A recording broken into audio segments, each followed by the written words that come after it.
शिवाजी महाराजांचं नाव सांगणारे, बाबासाहेबांचं नाव सांगणारे, शाहू महाराजांचं नाव सांगणारे, महापुरुषांचं नाव घेणारे अनेक लोक आहेत, अनेक नेते आहेत. पण तसं कृतीत वागणारा आणि 1 महिना होईल या 28 तारखेला शंका आमच्या ज्या आहेत तेवढ्या प्रश्नाचं उत्तर द्यावं. घातपात आहे की अपघात आहे हे महाराष्ट्राच्या समोर आलं पाहिजे. इतकं झालं तरी महाराष्ट्र शांत कसा? तो पायलट, त्याचा 50 कोटीचा विमा काढला गेला, तो सुसाईड बॉम्बर म्हणून आला होता. राजीव गांधीच्या वेळेस लिफ्टीची सुसाईड बॉम्बर म्हणून आली नव्हती का? ते एका सभेला चालले होते. आमचा प्रश्न हा आहे की डीजीसीए म्हणतोय 6 माणसं गेली तर 1 माणूस गेला कुठं मग? आणि ही 2 माणसं, तो साहिल मदन आणि यश, जे पायलट वेळेवर बदलले गेले, हे 2 आता कुठे आहे? दादांचा मृत्यू सुद्धा एक माड रानावरचं गुढ आहे. गोजूबावी माड रानावरचं गुढ म्हणजे दादांच्या मृत्यूचं. मी तुम्हाला सांगतो की दादा आज महाराष्ट्रामध्ये शिवाजी महाराजांचं नाव सांगणारे, बाबासाहेबांचं नाव सांगणारे, शाहू महाराजांचं नाव सांगणारे, महापुरुषांचं नाव घेणारे अनेक लोक आहेत, अनेक नेते आहेत. पण तसं कृतीत वागणारा आणि 1 महिना होईल या 28 तारखेला तसा कृतीत वागून माणसांना हळवळून सोडणारा, प्रत्येक माणसाच्या डोळ्यात पाणी होतं की नाही. आता रील पाहताना मोबाईलमध्ये आपण माझा आनंद हरपला गाणं म्हटल्याबरोबर दादाचा चेहरा डोळ्यासमोर दिसतो.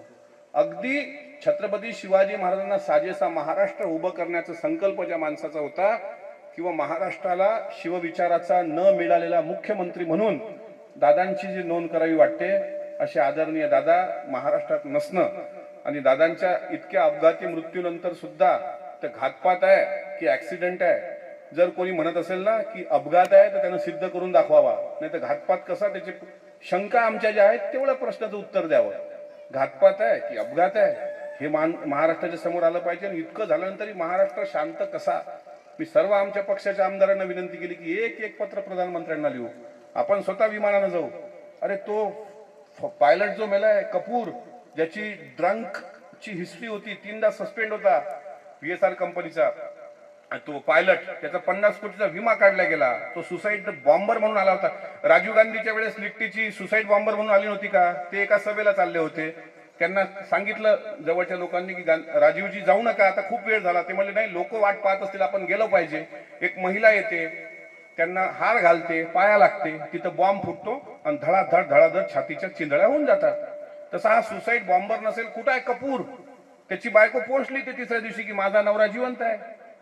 आमचा प्रश्न हा आहे की डीजीसीए म्हणतोय 6 माणसं गेली तर 1 माणूस गेला कुठं मग?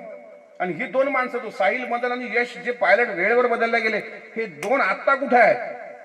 हा विचारण्याचं धाडस तर महाराष्ट्रात असलं पाहिजे. आमचं ते कर्तव्य आहे, जबाबदारी आहे. कारण नुकसान हे फक्त एका पवार परिवाराचं झालेलं नाही, हे अखंड महाराष्ट्राचं नुकसान झालेलं आहे. 18 पगड जातीचं नेतृत्व अशा पद्धतीने आपल्या डोळ्यासमोर हिरावून गेलं असेल आणि आपण जर पेटून उठत नसू तर आपल्याला पुढची पिढी ही म्हणेल की आमचे बाप जाते शिवाजी महाराजच्या काळात असेच वागले असते का? महाराष्ट्रातील सर्व बातम्यांचे विश्वासार्ह व्यासपीठ, सकाळच्या सर्व सोशल मीडिया प्लॅटफॉर्मला लाईक, फॉलो आणि सबस्क्राईब करा. तसंच सर्व नोटिफिकेशनसाठी बेल आयकॉन प्रेस करायला विसरू नका.